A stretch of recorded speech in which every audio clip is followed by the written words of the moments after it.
Very warm and cheerful good morning to my dear students. आज मैं discuss करने वाला हूँ यूनिट एंड डायमेंशंस का लेक्चर 2। सबसे पहले हम जानते हैं कि मास का एसआई यूनिट क्या होता है आपका किलोग्राम, ठीक है।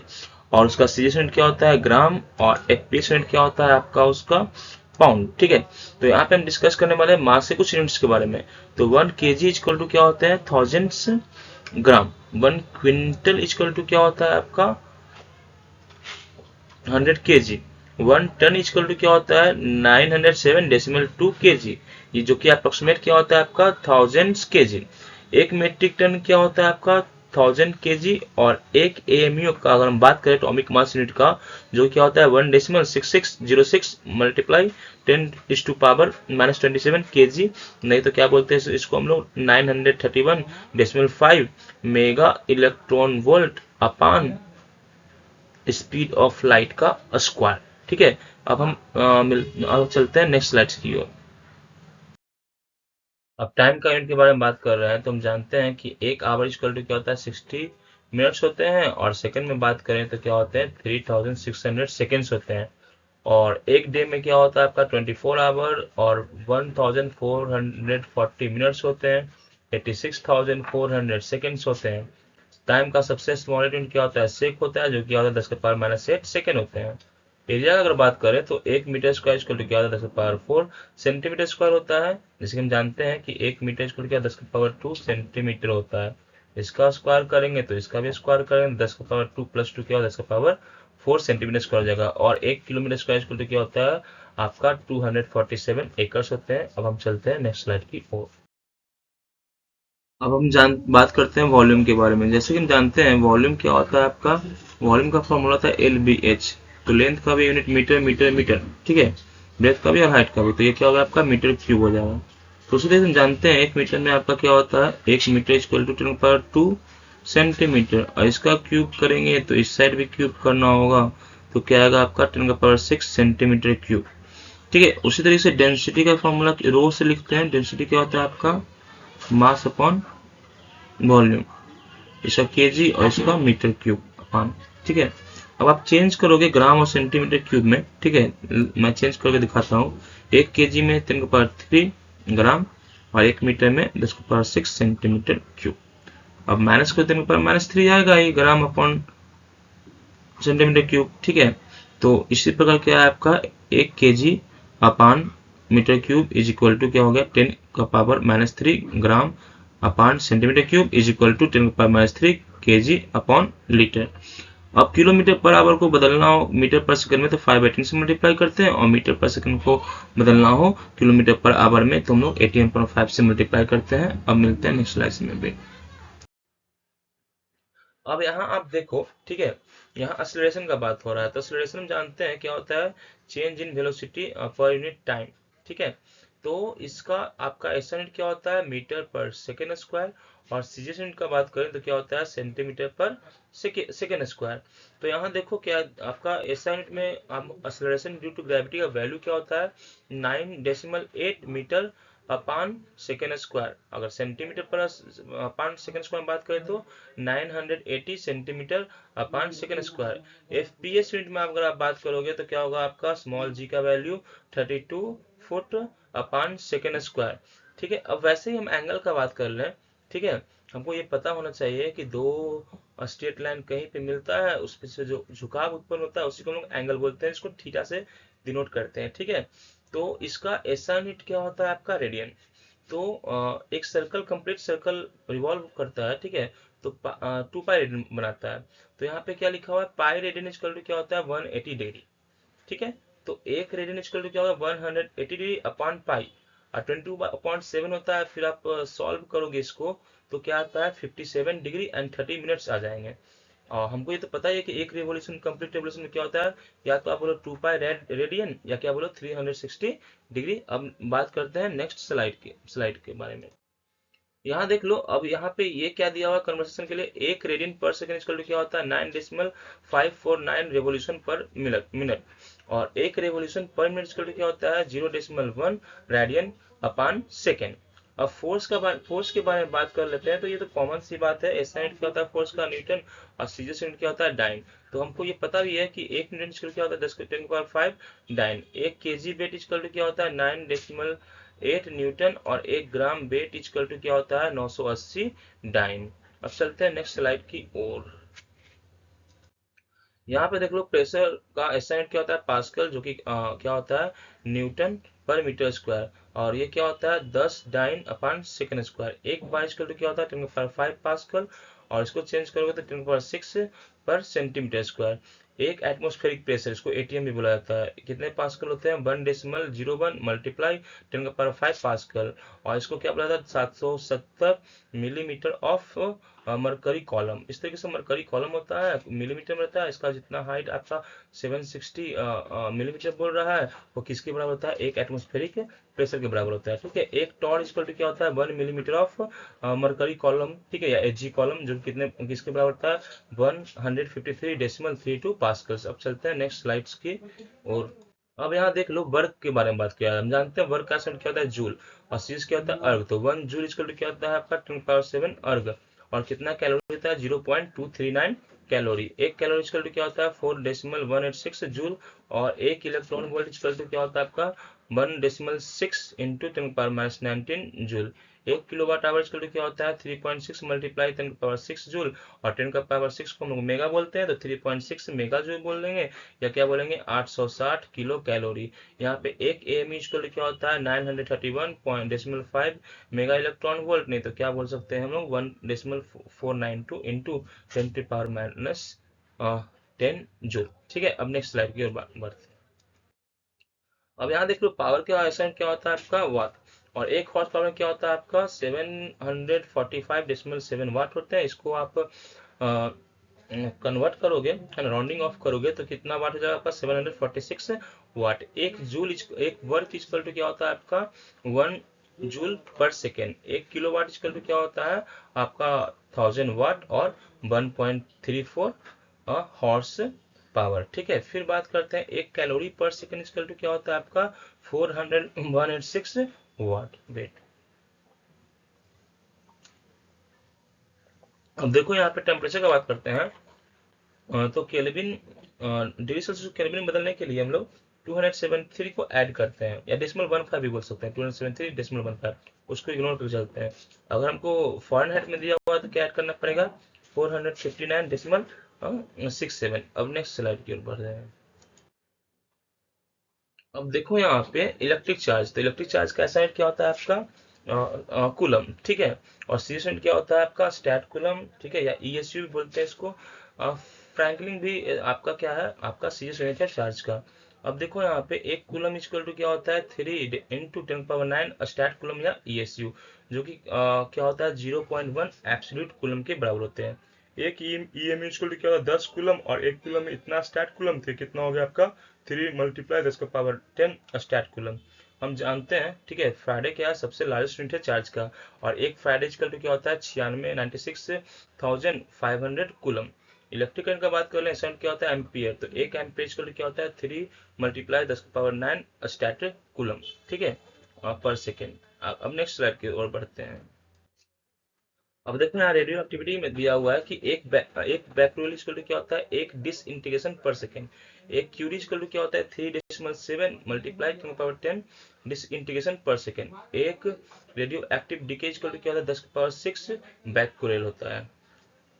एक बेवर इक्वल टू क्या दिया हुआ है यहाँ पे देखोगे, एक बेवर इक्वल टू क्या दिया 10⁸ मैक्स बेल, ओके, और एक टेस्ला इक्वल टू क्या होता है आपका एक वेबर पर मीटर स्क्वायर, नहीं तो 10⁴ गॉस। यहाँ पे देखो अर्थ का रेडियस सबको मालूम है 6400 किलोमीटर होता है, या क्या होता है 6.4 multiply 10⁻6 metre. Size of hydrogen atom क्या होता है 10⁻10 मीटर, नहीं तो एक एंगस्ट्रॉम इसी बोला जाता है। Size of nucleus 10⁻14 metre. Size of proton 10⁻15 metre, इसको एक फर्मी बोलते हैं या फेम्टोमीटर भी बोला जाता है। अब नेक्स्ट बढ़ते हैं। अब यहाँ पे हम डिस्कस कर रहे हैं एक्यूरेसी एंड प्रिसीजन के बारे में, जो कि बहुत इंपॉर्टेंट है समझने में, ठीक है, कि एक्यूरेसी क्या होता है और प्रिसीजन क्या होते हैं। तो यहाँ पे देखो जो आपका मेजर वैल्यू है, जो हम लोग मेजर करते हैं, आपका बहुत सारे इंस्ट्रूमेंट पर हो गया, जैसे कि vernier callipers, screw gauge and spherometer. तो उसमें आपको ये समझ में आएगा एक्यूरेसी क्या होता है। जो हम लोग मेजर करते हैं, ठीक है, वो क्या होता है, लगभग लगभग ट्रू वैल्यू के इक्वल होता है। अब measure value and true value ये समझना होगा आपको पहले। जैसे किसी इंस्ट्रूमेंट से हम कोई चीज मेजर की है, मान लो स्केल है, उससे मेजर किया 1.5 सेंटीमीटर कुछ जा रहा है, ठीक है, कुछ का लेंथ है 1.252 सेंटीमीटर, 1.3 सेंटीमीटर, 1.4 सेंटीमीटर, ओके। और फिर ये सब का आप क्या करोगे, एवरेज ले लोगे, एवरेज से भी एक वैल्यू आएगा। तो जो एवरेज से एक वैल्यू आ रहा है उससे हम लोग क्या बोल रहे हैं, ट्रू वैल्यू। तो जो हम कोई मेजर कर रहे हैं वैल्यू को, और वो क्या हुआ है आपका ट्रू वैल्यू से क्या है, मैच कर जा रहा है लगभग लगभग बराबर, वो क्या होता है, उतना ही आपका एक्यूरेसी उसमें ज्यादा होता है, हाई एक्यूरेसी होता है। प्रिसीजन का अगर बात करें, ठीक है, कि एकदम मिनिमम वैल्यू तक जो इंस्ट्रूमेंट मेजर करता है ना, उसको हम क्या बोलते हैं, प्रिसीजन। तो ये डिपेंड करता है कि कितना आपका रिजोल्यूशन ऑफ इंस्ट्रूमेंट है, ठीक है। फिर अब नेक्स्ट स्लाइड्स की ओर बढ़ते हैं। अब एक्यूरेसी एंड प्रिसीजन को समझते हैं एग्जांपल के साथ। 3 स्टूडेंट्स हैं, ठीक है, और 3 स्टूडेंट्स है जिसका नाम क्या है, आपका ए बी एंड सी नाम है, ठीक है। और तीनों मेजर करता है आपका लेंथ को, जो कि क्या आपका मेजर किया है 1.74 मीटर, ठीक है। दूसरा आप देख रहे हैं कि यहाँ पे मेजर किया गया क्या है आपका 1.842379 मीटर। एंड थर्ड स्टूडेंट जो कि सी है, वो मेजर क्या किया आपका 1.74264 मीटर। अब देखो यहाँ पे लेंथ जो ये मेजर किया है, ठीक है, तो इसका एक्यूरेसी क्या है, बहुत ही अच्छा है। लेकिन क्या है, इसके इंस्ट्रूमेंट्स का है ना रेजोल्यूशन ज्यादा नहीं है, इसलिए इसका ये प्रिसाइज नहीं है। यहाँ पे देख लो, ये क्या है आपका ट्रू वैल्यू से मैच नहीं कर रहा है, तो कोई आपका इसका एक्यूरेसी है नहीं। डेसिमल के बहुत बाद तक ये क्या हो रहा है, आपका मेजर हो रहा है, तो प्रिसीजन इसका क्या है, आपका हाई है। यहाँ पे क्या है, ये मैच कर रहा है आपके ट्रू वैल्यू से 1.74, और इसका प्रिसीजन भी क्या है, बहुत ही हाई है। तो इसका क्या है, आपका मोर एक्यूरेसी एंड हाई प्रिसीजन हो गया। अब हम बात करने वाले हैं एरर्स के बारे में। तो हम जानते हैं कि एरर्स क्या है, डिफरेंस होता है, किसका डिफरेंस होता है, measure value and true value क्या। तो पहले समझना होगा कि ट्रू वैल्यू क्या होता है। मान लो कोई इंस्ट्रूमेंट है, उससे हम किसी वैल्यू को मेजर किए, ठीक है। तो मेजर करने का मतलब क्या हो गया, मेजर करने का मतलब ये होता है आपका, मान लो कोई स्केल ही है, उससे 3 वैल्यू मेजर करे हो आपका, जैसे कि आया 2, 6 एंड 4, तीनों का एवरेज ले लो और 3 से डिवाइड कर लो, तो ये जो वैल्यू आएगा वो ट्रू वैल्यू कहलाता है। तो और कोई मान लो, और ट्रू वैल्यू में इस पार्टिकुलर को माइनस करेंगे, इस पार्टिकुलर को माइनस करेंगे, इस पार्टिकुलर को माइनस करेंगे, और जो भी आपका आएगा माइनस करने के बाद, वो क्या कहलाता है, आपका एरर कहलाता है। तो एरर क्या होता है, difference of measure value and true value. ये सब एरर्स के टाइप हैं, ठीक है, क्या है, gross errors, personal errors, instrumental error, systematic error, constant error and random error. ठीक है, नाम से स्पष्ट हो जाता है कि जो पर्सन गलती करता है उसके कारण जो एरर आ रहा है उसको पर्सनल एरर बोलते हैं। किसी इंस्ट्रूमेंट के कारण आपका एरर आ रहा है उसको हम लोग इंस्ट्रूमेंटल एरर बोले हैं। कोई सिस्टम के कारण को आपका एरर ऑब्टेन होता है उसको सिस्टमेटिक एरर बोलते हैं। कोई कॉन्स्टेंटली एरर आ रहा है उसको कॉन्स्टेंट एरर। कोई रैंडमली बाई मिस्टेक हम लोग से मान लो गलती होता है एक्सपेरिमेंट करने में, वो जो एरर आ रहा है उसको हम लोग क्या बोलते हैं, रैंडम एरर। और ग्रॉस एरर भी क्या होता है, ओवरऑल जो भी एरर आता है, ठीक है, उसको हम लोग क्या बोलते हैं, ग्रॉस एरर। नेक्स्ट बात करते हैं नेक्स्ट स्लाइड में। हम एरर को कैसे मिनिमाइज कर सकते हैं, तो उसके बारे में जानते हैं कि कैसे मिनिमाइज एरर किया जाता है। सबसे पहले क्या है, आपको बेटर इंस्ट्रूमेंट सेलेक्ट करना होगा और उसका रेजोल्यूशन क्या होना चाहिए, बहुत ही हाई होना चाहिए। सेकंड क्या है आपका, आपको पर्सनली किसी वॉइस नहीं होना है, ठीक है, आपको उस तो आपका एक्यूरेट मेजरमेंट आएगा, एरर नहीं आएगा। तीसरा क्या है, आपका जो भी एक्सपेरिमेंटल टेक्निक्स है उसको इम्प्रूव करना होता है, इन्हांस करना होता है, तो आपका एरर का मिनिमाइजेशन होता है। थर्ड क्या है आपका, कि जो भी आपका एरर्स है उसको क्या करो आप अच्छे टेक्निक्स के कारण, ठीक है, अच्छे टेक्निक्स लगाओ, जो आप गलती करते हैं उसको गलती मत कीजिए, तो आपका एरर क्या होगा, मिनिमाइज होगा। इस तरीके से मिनिमाइज किया जाता है एरर्स को। अब यहाँ लिस्ट काउंट के बारे में मालूम करते हैं। कोई इंस्ट्रूमेंट किसी भी चीज को कितना मिनिमम मेजर कर सकता है, वही लिस्ट काउंट कहलाता है। जैसे कि स्केल में हम 4.5 सेंटीमीटर, 4.6 सेंटीमीटर, यानी डेसिमल के बाद एक प्लेस को मेजर करते हैं, वही क्या है, आपका स्केल का लिस्ट काउंट है। तो यहाँ भी वही बताया गया है कि लिस्ट काउंट जो होता है आपका, लिस्ट काउंट क्या होता है, कि जो स्मॉलेस्ट वैल्यू है, ठीक है, इस चीज का जो स्मॉलेस्ट वैल्यू है किसी भी इंस्ट्रूमेंट का, उसी को हम लोग क्या बोलते हैं, लिस्ट काउंट बोलते हैं, ठीक है। तो यहाँ पे अब देखो, यहाँ पे दो आपका एग्जाम्पल दिया हुआ है, एक वर्नियर कैलिपर्स और दूसरा क्या दिया हुआ है, स्पायरोमीटर। वर्नियर कैलिपर्स क्या है, आपका डेसिमल के बाद दो प्लेस तक वैल्यू को मेजर करता है, इसलिए इसका लिस्ट काउंट क्या है, डेसिमल 0.01 सेंटीमीटर।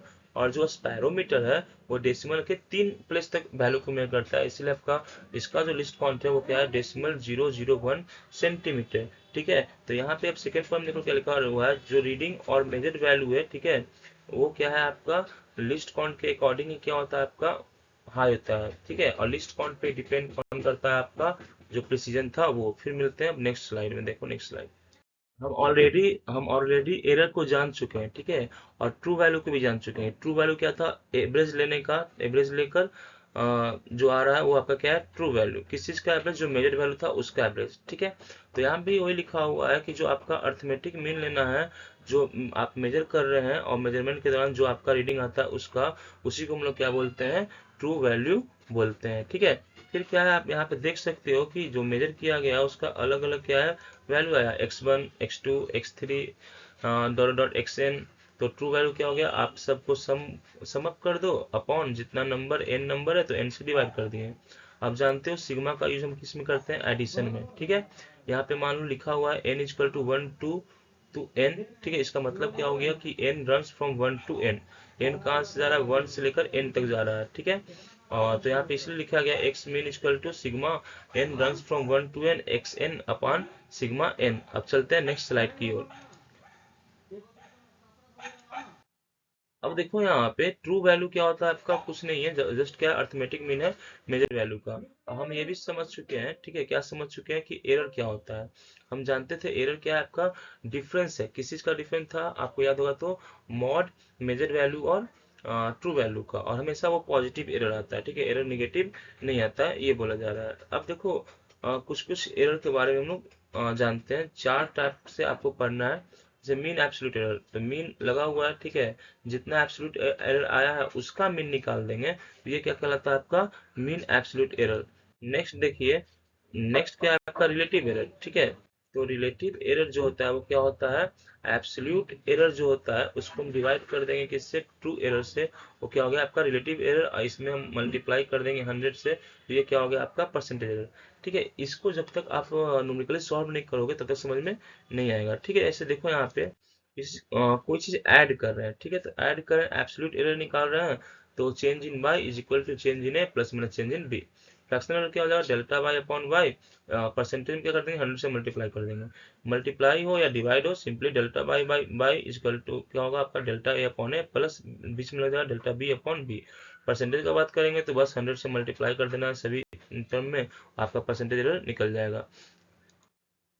अब देखो किसी का ऊपर पावर है, तो मान लो फ्रैक्शनल एरर निकाल रहे हो, तो ये पावर क्या होता है आगे आकर मल्टीप्लाई हो जाता है फ्रैक्शनल एरर ऑफ ए से, और ये पावर बी का है तो आगे आ जाएगा +2 फ्रैक्शनल एरर ऑफ बी। फिर क्या है आपका प्लस हो जाएगा, फिर आपका पावर 4 है तो 4, और फ्रैक्शनल एरर आपका किसका क्या हो जाएगा, डेल्टा जेड अपॉन जेड।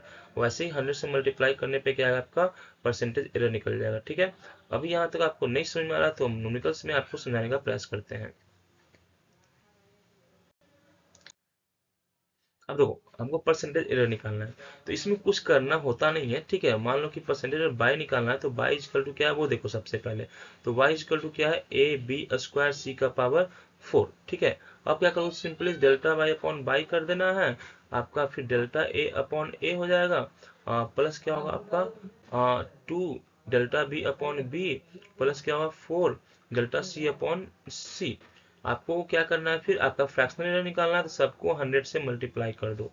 ठीक है, स्मॉल ब्रैकेट के अंदर, और कुछ करने का जरूरत नहीं है। आपका परसेंटेज ए का दिया 1% तो 1, प्लस 2 इंटू बी का दिया है 2%, तो 2 इंटू 2 प्लस 4 इंटू सी का दिया है 3%, तो 3%। आप देख सकते हो 4 12 16 और 17% क्या आ रहा है आपका परसेंटेज एरर आ रहा है बाय में। इस तरीके से बनाते हैं, और ये सिलेबस से क्या है 11th का ओमिटेड है। ठीक है, ये आपका जेई मेंस और नीट में पूछा जाता है। अब नेक्स्ट देखो यहाँ पे क्या कहा जा रहा है कि डैम्पिंग फोर्स, कोई फोर्स है, ठीक है, वो क्या है प्रोपोर्शनल है वेलोसिटी के। ठीक है, तो आपका कांस्टेंट का यूनिट पूछ रहा है, जस्ट सिंपल ये।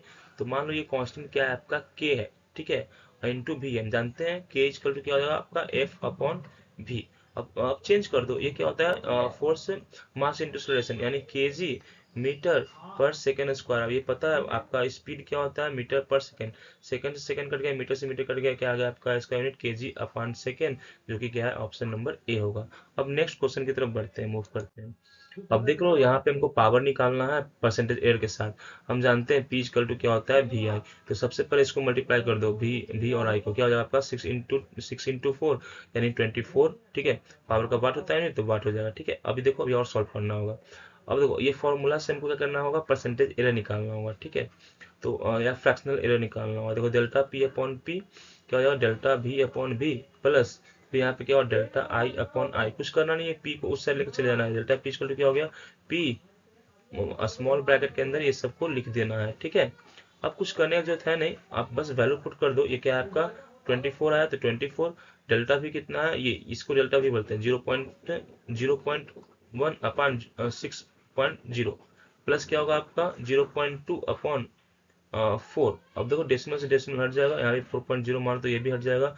ये 1/2 और ये क्या आएगा आपका 1/6। ठीक है, तो ये क्या हो गया आपका 24 इंटू 6 एलसीएम आ जाएगा, तो यहाँ 3 यहाँ 2 से डिवाइड करें तो 3 आ जाएगा और ये 1 आ जाएगा। तो 24 इंटू 4/6, 6 4 जा क्या हो गया आपका 24 यानी कि 16 आ गया। ठीक है, द डेल्टा पी आया 16, नहीं आ, आ, तो 16 नहीं आएगा, यहाँ पे डेसिमल नहीं था आपका, सिर्फ ओनली 4 था, तो ये डेसिमल नीचे भी आएगा। ठीक है, तो ये 1.6 आ जाएगा। तो यहाँ पे आपका p प्लस डेल्टा p क्या आ गया 24 प्लस माइनस 1.6 वाट। इस तरीके से निकालते हैं। ठीक है, अब नेक्स्ट देखिए। नेक्स्ट देखो यहाँ पे एक फॉर्मूला आप नहीं जानते हो। ठीक है, ये सी फॉर कैपेसिटेंस है, जो कि इसका एसआई फ्राइडे होता है, और वी वोल्ट होता है, आपको पता है। बस ये फॉर्मूला जानो, सी क्यू इक्वल टू क्या होता है सी भी। सी कितना दिया है आपका 2 × 20, और ये माइक्रो फैराड है, तो यहाँ 10⁻⁻6 40 इंटू 10⁻⁻6 कूलम हो गया। अब वही परसेंटेज निकालना है, तो delta Q upon Q into delta C upon C plus delta V upon V कर देना। फिर डेल्टा क्यू इक्वल टू क्या हो गया आपका Q into delta C upon C plus delta V upon V. अब सब वैल्यू पुट करो। ठीक है, वैल्यू क्या पुट करना पड़ेगा आपको, Q क्या है आपका, निकला है आपका 40 माइक्रोफैराड, तो ये लिख दोगे। ठीक है, और डेल्टा सी 0.1 अपॉन आपका 2.0, ये क्या है आपका डेल्टा सी है, यानी ये क्या है आपका सी है। ठीक है, प्लस यहाँ भी देख लो, ये क्या है डेल्टा भी है और ये क्या है भी है, तो 0.5 अपॉन 20। अब आप सॉल्व कीजिए इसको। ठीक है, तो डेल्टा क्यू निकल जाएगा, फिर आपका क्यू प्लस डेल्टा क्यू निकाल दोगे तो परसेंटेज एरर क्या होगा आपका मालूम चल जाएगा। सेम क्वेश्चन है। ठीक है, मैं आगे बढ़ता हूँ। 1 माइक्रोन। ठीक है, 1 माइक्रोमीटर इसको तो हम लोग क्या बोलते हैं, माइक्रोन बोलते हैं। 1 माइक्रोमीटर को ही माइक्रोन बोलते हैं, और 1 फेम्टोमीटर को हम लोग क्या बोलते हैं, फर्मी बोलते हैं। ठीक है, अब 1 माइक्रोन इसका तो क्या 10⁻⁻6, अब फर्मी क्या 10⁻⁻15, तो 10⁻⁻6 और माइनस माइनस प्लस 15 क्या हो गया आपका 10⁻9। ठीक है, ये आ जाएगा। नेक्स्ट देखो, परसेंटेज एरर निकालना है। तो आपको पता ही है ना परसेंटेज एरर क्या होता है। परसेंटेज एरर निकालना है, मान लो इसको बाई मान लेता हूँ मैं, तो 250 प्लस माइनस 0.5 सेंटीमीटर। ठीक है, तो डेल्टा बाई अपॉन बाई, ठीक है, इंटू 100 क्या हो जाएगा आपको, ये 0.5 क्या है डेल्टा बाई है, और बाई क्या है 250। ठीक है, इंटू क्या होगा 100। इसको सॉल्व कर दीजिए। ठीक है, जो भी वैल्यू आएगा आपका, मान लो यहाँ पे इंटू 10 कर रहे हैं, तो 1 0 0 कट गया। ठीक है, 5 से 1/5 आया, यानी 0.2 परसेंटेज एरर आपका इसमें आएगा। नेक्स्ट क्वेश्चन देखते हैं। अब नेक्स्ट क्वेश्चन देखो, यहाँ पे क्या दिखा रहा है कि रेडियस में 3% का एरर हो रहा है, तो वॉल्यूम में कितना परसेंटेज एरर होगा। ठीक है, तो सिंपल सा है, वॉल्यूम ऑफ स्फीयर क्या होता है 4/3 पाई आर क्यूब। ये कांस्टेंट से कुछ करना नहीं है, delta V upon V into 100, यहाँ पे 3 पावर में था, 3 आगे आ जाएगा, into delta r upon r into 100। ठीक है, और ये हमको मालूम है कितना है 3%, तो 3 इंटू 3% कितना हो गया आपका 9%। ठीक है बच्चों, एरर क्या है सिलेबस से ओमिटेड है। ठीक है, लेकिन फिर भी मैंने बताया है, क्योंकि जेई मेंस और नीट में ये क्या है आपका इसका वेटेज होता है, ये क्वेश्चन यहाँ से आते हैं। फिर मिलते हैं नेक्स्ट वीडियो में, जहाँ पे मैं बात करूंगा डायमेंशन और डायमेंशन एनालिसिस के बारे में, और उसका एप्लीकेशन है उसके बारे में। तब तक के लिए have a nice day to all of you, bye bye, take care your self.